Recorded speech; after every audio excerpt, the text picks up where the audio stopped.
Welcome back to my YouTube channel. और बहुत ही ज़बरदस्त गेम्स देखने को मिली।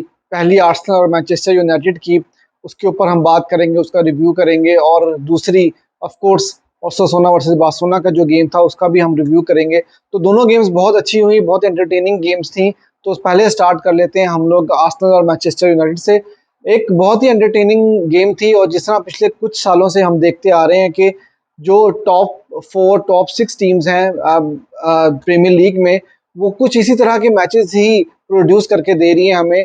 ऐसे मैचेस जो कि बहुत ही थ्रिलिंग है और आखिर तक हमें समझ में नहीं आता कि क्या होने जा रहा है और कौन सी टीम जीतेगी। आर्सेनल ऑब्वियसली होम पर खेली थी और काफ़ी ज़्यादा उन्होंने अटैक किया यूनाइटेड के गोल के ऊपर, और लेकिन गोल करने में वो कामयाब नहीं हो सके। अब जब ये ट्रांसफर विंडो चल रही थी और उसमें आर्सेनल ने हॉवर्ड्स के ऊपर इतना ज़्यादा पैसा खर्च किया और चेल्सी से उसको लेकर आए आर्सेनल, तो मैंने उस टाइम पर भी ये बात कही थी कि यार ये हॉवर्ड्स जो है, नो डाउट इसके बारे में बातें बहुत ज़्यादा हो रही होती हैं कि बहुत अच्छा प्लेयर है, टेक्निकली बहुत अच्छा है, लेकिन जिस तरह चेल्सी में उसने अपना टाइम गुजारा और तो वहाँ पर जिस तरह की उसकी परफॉर्मेंसेस थी, तो उस हिसाब से लग नहीं रहा था कि हॉवर्ड्स का जो डिसीजन लिया गया है आर्सेनल की तरफ से इतना पैसा खर्च करके उनको आर्सेनल लेके आने का, वो कुछ अच्छा डिसीजन होगा। और यही बात अभी तक जो 4-5 गेम्स हुई हैं प्रीमियर लीग में, और जो आर्सेनल ने गेम्स खेली, सिटी के अगेंस्ट भी एक कम्युनिटी शील्ड की गेम खेली थी। तो अगर हम वो सारी की सारी गेम्स उठाकर देखें तो हॉवर्ड्स की परफॉर्मेंस वाकई में बहुत ज़्यादा बुरी रही है। और आर्टेटा ने भी इस बात को कहा है कि मैंने हावर्ड से बात की और हावर्ड को यही बात बोली कि समटाइम्स बिगनिंग जो है वो ज़रा डिफिकल्ट होती है, लेकिन जिस तरह का मिस उन्होंने 12वीं मिनट में किया, अगर वहां पर गोल कर लेती आर्सेनल तो मेरे ख्याल से काफ़ी हद तक जो है यूनाइटेड के ऊपर एक धास बना के बैठे रहते पूरे मैच में। लेकिन उन्होंने ऐसा नहीं किया, और दूसरी तरफ उसी चीज़ का फ़ायदा उठाकर मैनचेस्टर यूनाइटेड ने पहले लीड ले ली थी। और बहुत ही खूबसूरत क्रिस्टियनसन का पास था और बहुत ही खूबसूरत फिनिश भी थी राशफोर्ड की। लेकिन ज़्यादा देर तक यूनाइटेड जो है वो खुशियाँ नहीं मना सकी, क्योंकि 3 मिनट के बाद ही मार्टिनेली का एक बहुत ही खूबसूरत पास था और ओडिगार्ड का एक खूबसूरत फिनिश था, और गेम 1-1 हो गई। अब जब गेम 1-1 हुई, कभी ये लोग जो है वो अटैक कर रहे हैं, कभी दूसरी टीम अटैक कर रही है, तो सी सॉस टाइप की सिचुएशन चल रही थी। लेकिन फिर ट्विस्ट आते हैं बहुत ज़्यादा, पेनल्टी का एक डिसीजन वो भी जो है वो रूल आउट हो जाता है वार की तरफ से। उसके बाद 87वें मिनट में मैनचेस्टर यूनाइटेड ने गोल भी स्कोर किया गर्नाचो की तरफ से, और उसको भी ऑफसाइड ने रूल आउट कर दिया। तो बड़ी ही इंटरेस्टिंग गेम रही। 90 मिनट्स तक जो है वो गेम जो है वो बराबर ही चल रही थी, लेकिन फिर उसके बाद एक्स्ट्रा टाइम जो मिलता है, तकरीबन 8 मिनट का एक्स्ट्रा टाइम मिलता है, और उसमें 2 गोल स्कोर करके आर्सेनल जो है ये मैच अपने नाम कर लेती है। और आर्सेनल की मेंटालिटी समझ में आ रही है कि जिस तरह से आर्सेनल पिछले सीजन से उठी है, और उसके बाद से उन्होंने एक चैलेंज देना शुरू किया मैनचेस्टर सिटी को। और तो नज़र आ रहा है कि मैनचेस्टर सिटी के जो लिए ये सीज़न इतना आसान नहीं होगा, क्योंकि आर्सेनल काफ़ी ज़्यादा जो है वो पुश कर रही है मैनचेस्टर सिटी को। पिछला गेम जो फुलहैम के अगेंस्ट आर्सेनल ने 2 पॉइंट्स लूज़ किए थे, इस तरह के पॉइंट्स जो हैं वो लूज़ आर्सेनल नहीं कर सकती। और आप देखें कि आज एक बड़ी टीम के अगेंस्ट मैच था, मैनचेस्टर यूनाइटेड के अगेंस्ट, और उनके अगेंस्ट एक ऐसी जगह से मैच निकाल कर लेके आई आर्टेटा की टीम। जब सब लोगों ने सोचा था कि मैच तो अब ड्रॉ हो चुका है और अब मेरे ख्याल से एक एक पॉइंट ही जो है वो दोनों टीम्स घर लेके जाएंगी, लेकिन वहां से राइस ने गोल स्कोर किया। और सुपर सब जो अगर हम कहें तो जेजेस को, तो ये गलत ना होगा, और जेजेस ने भी एक तीसरा गोल स्कोर करके आखिर में मैच जो है वो कंफर्म कर दिया था आर्सेनल के लिए। और अब अगर हम बात करते हैं मैनचेस्टर यूनाइटेड के खेमे की, तो वहां पर बहुत सारी चीज़ें जो है वो चल रही होंगी, स्पेशली आप जो कोच है उनके टेन हैग, उनके बारे में, क्योंकि टेन हैग की परफॉर्मेंस जो है वो कुछ इतनी खातिर खा नहीं। पिछले सीजन में टॉप 4 में वो फिनिश करने में कामयाब हो गए थे, लेकिन अभी तक जब नया सीजन शुरू हुआ, नई साइनिंग्स भी आई और काफ़ी हैवी साइनिंग्स भी की हैं पिछली विंटर विंडो से और इस समर विंडो में से लेकर, तो अभी तक कोई खातिर खा रिजल्ट नहीं निकाल के दे सके। और अब कुछ ऐसी सिचुएशन भी आ रही है कि प्लेयर्स और कोच के दरमियान भी कुछ इश्यूज जो है वो निकल के आ रहे हैं। और सांचो ने भी एक स्टेटमेंट पास कर दिया है अब उनके अगेंस्ट के अब मुझे बली का बकरा बार बार बनाया जा रहा है। तो ये जो सिचुएशन है ये किसी भी टीम के लिए अच्छी नहीं होती और इसका मतलब यही होता है कि अब ड्रेसिंग रूम में प्रॉब्लम्स आना शुरू हो चुकी हैं। अगर अब यूनाइटेड अपने रिजल्ट निकालने में कामयाब नहीं हो सकेगी तो टेन हैग के लिए मेरे ख्याल से आगे का रास्ता काफ़ी ज़्यादा मुश्किल होता चला जाएगा। और अब दूसरे मैच की बात कर लेते हैं, ओसासुना और बार्सिलोना, उसका रिव्यू करते हैं। बहुत अच्छा स्टार्ट लिया था बार्सिलोना ने। मैंने जो अभी तक प्रिडिक्शंस की हैं, ऑलमोस्ट मेरी प्रिडिक्शंस जो हैं वो आप कह सकते हैं 70 टू 80% स्कोर लाइन की प्रिडिक्शन सही रही हैं। पिछले गेम की भी और आज के गेम की भी। मैंने कल के प्रीव्यू में भी 2-1 की प्रिडिक्शन की थी और वही हुआ। और पिछला गेम जो विलारियल के था उसमें मैंने कहा था कि 1 गोल से बार्सिलोना जीतेगी। स्कोर लाइन मेरी ठीक नहीं थी लेकिन 1 गोल से हम लोग जीत गए थे। तो बार्सिलोना ने बहुत अच्छा स्टार्ट किया। बिल्कुल पहले ही मिनट में डी योंग का जो शॉट है वो गोल पोस्ट पे लग गया था और रिबाउंड के ऊपर भी जो है वो लेवेंडोस्की उसको फिनिश नहीं कर पाए थे जो कि फिनिश करना चाहिए था। और उसके बाद बार्सिलोना ने पहले हाफ में काफ़ी पोजीशन बनाकर रखा, बॉल अपने पास रखा, लेकिन ओसासुना ने भी कुछ अच्छे अटैक्स किए थे।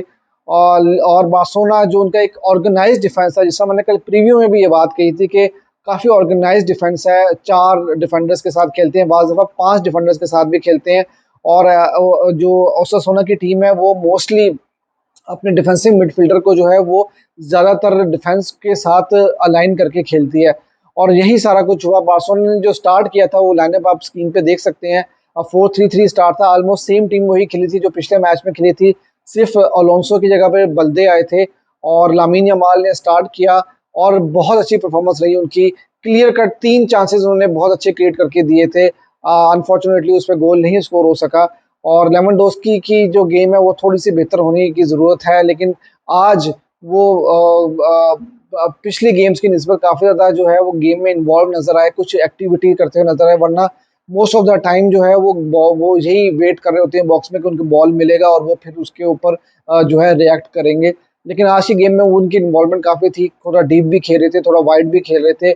और उसके बाद भी फ्रैंकी डी योंग, अगर मैं ये बात कहूँ कि बेलिंगम की अगर बेस्ट साइनिंग है रियल मैड्रिड की और उनके बेस्ट प्लेयर हैं अभी तक, तो भाई मैं समझता हूँ कि मिडफील्ड की अगर बात की जाए तो it's between Bellingham versus D Yong. इस वक्त इन दोनों का मुकाबला चल रहा है। बार्सिलोना की तरफ से ये परफॉर्म कर रहे हैं और बेलिंगम जो है वो रियल मैड्रिड की तरफ से परफॉर्म कर रहे हैं। हर मैच में वो मैन ऑफ द मैच लेके जा रहे हैं और बार्सिलोना की तरफ से हर मैच में डी योंग जो है वो परफॉर्म कर रहे हैं और मैन ऑफ द मैच लेकर जा रहे हैं। बहुत ही खूबसूरत परफॉर्मेंस थी डी योंग की और मैं समझता हूँ कि डी योंग अगर बार्सिलोना के सिस्टम में ना हो तो बार्सिलोना फॉर श्योर बहुत ज़्यादा स्ट्रगल करेगी। और फिर अगर हम बात कर लें आपकी गुंडोगन की, तो गुंडोगन की बहुत ज़बरदस्त परफॉर्मेंस रही है एज़ यूजुअल। बहुत ज़्यादा उन्होंने जो है वो गेम को कंट्रोल किया, चांसेस क्रिएट किए और गुंडोगन का एक असिस्ट भी था और 3 क्लियर कट चांसेस उन्होंने बनाकर दिए थे मैच में। और जो असिस्ट था वो भी उन्होंने कॉर्नर के ऊपर जो है वो असिस्ट दिया और बहुत अरसे के बाद बार्सिलोना का सेट पीस के ऊपर या कॉर्नर के ऊपर जो है वो हमें गोल बार्सिलोना करते हुए नजर आई। कुंडे की परफॉर्मेंस बहुत सॉलिड परफॉर्मेंस रही है और मैं समझता हूँ कि कुंडे ने एक वर्ल्ड क्लास परफॉर्मेंस जो है हमें करके दी है। और बल्दे काफ़ी ज़्यादा मुझे अटैकिंग पोजीशन में जो है वो काफ़ी डिसेंट नज़र आए और मैं समझता हूँ कि टीम जो है वो काफ़ी बेहतर करना शुरू हो चुकी है। चावी ने भी ये बात कंफर्म कही है कि भाई टीम जो है वो राइट डायरेक्शन में चल रही है, लेकिन जो लेवल हम पहुंचना चाहते हैं अभी वो उस लेवल तक हम नहीं पहुंचे।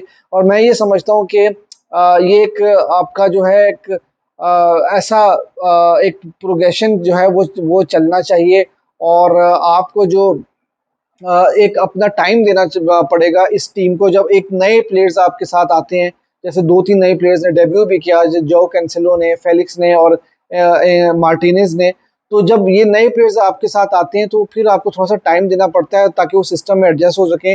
कैंसेलो जब आए तो कैंसेलो ने आके जो 20 मिनट की गेम उन्होंने खेली है उसमें उन्होंने बताया कि भाई रोबर्टो जो है उनका कोई बार्सिलोना में जो है वो सीन नज़र नहीं आता भाईजान, क्योंकि जितने 4 मैचेस रोबर्टो ने बार्सिलोना की तरफ से खेले हैं उससे बड़े ये 20 मिनट थे कैंसेलो के। उन्होंने 20 मिनट में बताया कि वो कितने जो हैं वो बड़े प्लेयर हैं। और चावी ने भी ये बात जो है पोस्ट मैच प्रेस कॉन्फ्रेंस में कही है कि भाई मैं कैंसेलो को चाहता हूँ कि वो ज़्यादा मिडफील्ड और अटैक के दरमियान जो है वो लिंकअप लेकर आए।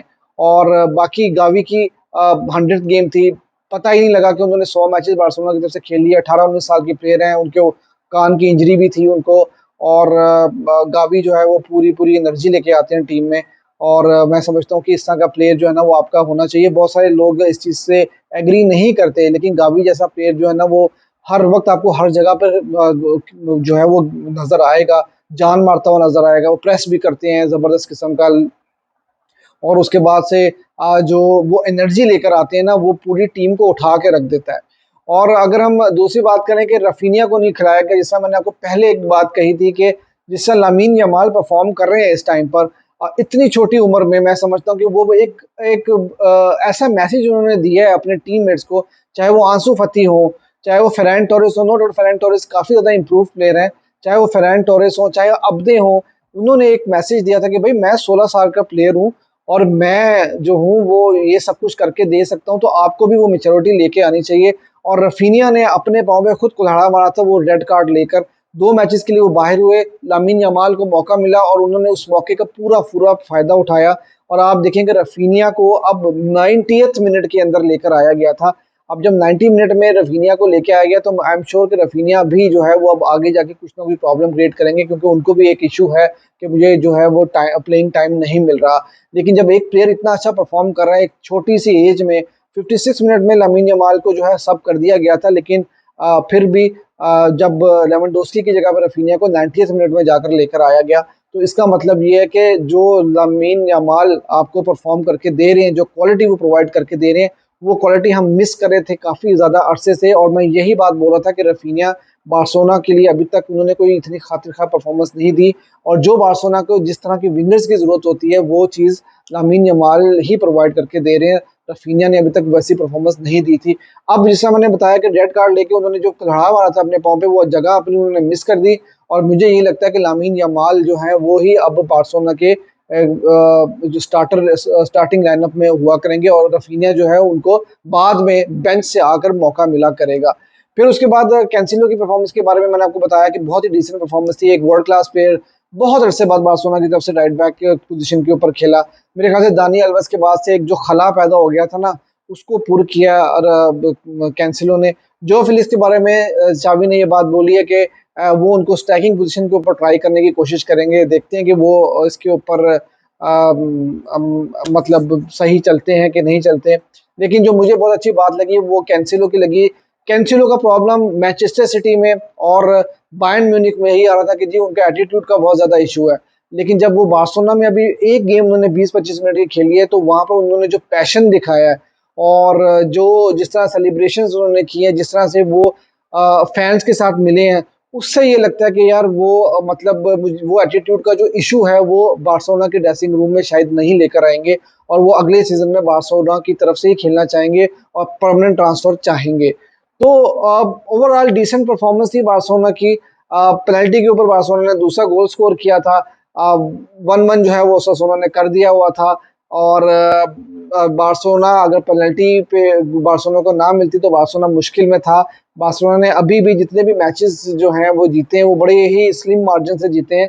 लेकिन अच्छी बात यह है कि बार्सिलोना रिजल्ट निकाल रही है। अगर आप पिछले सीजन के साथ भी आप उठाकर देखें, तो बार्सिलोना ने पिछले सीजन में भी 11 से 12 गेम्स जो है वो 1-0 से जीती थी, और इस बार भी बड़ी नैरो विन्स जो है वो बार्सिलोना जो है वो जीत रही है। इंपॉर्टेंट चीज़ ये होती है कि 3 पॉइंट आप जीत रहे हैं। हम बार्सिलोना फैंस को पुरानी आदतें पड़ी हुई हैं पेप गार्डियोला की कि हम लोग 3-3 4-4 गोल के मार्जिन से मैच जीतेंगे, लेकिन जो है वो एरा अब खत्म हो चुका है। अब वो क्वालिटी हमारे पास उस तरह की नहीं है, लेकिन टीम एक राइट डायरेक्शन में जा रही है। और जब आप राइट डायरेक्शन में जा रहे होते हैं तो प्रॉब्लम ये होती है कि इंटरनेशनल ब्रेक आ जाती है। अब 1-1.5 हफ्ते की ब्रेक होगी, उसके बाद दोबारा से जो है वो टीम्स क्लब फुटबॉल वापस आएगी। और आई होप के प्लेयर्स जितने भी हैं वो सारे के सारे फिट होकर वापस से आएँ, उसमें कोई इंजरीज ना हो इंटरनेशनल ब्रेक के ऊपर। और बार्सिलोना ने जहाँ पर ख़त्म किया है अपना इंटरनेशनल ब्रेक से पहले डोमेस्टिक सीजन, वहीं से बार्सिलोना दोबारा से स्टार्ट करे। तो ये एक रिव्यू था बार्सिलोना और ओसासुना की गेम के बारे में। अगर आपको वीडियो अच्छी लगी तो वीडियो को लाइक भी कर दीजिएगा और चैनल को सब्सक्राइब भी कर दीजिएगा।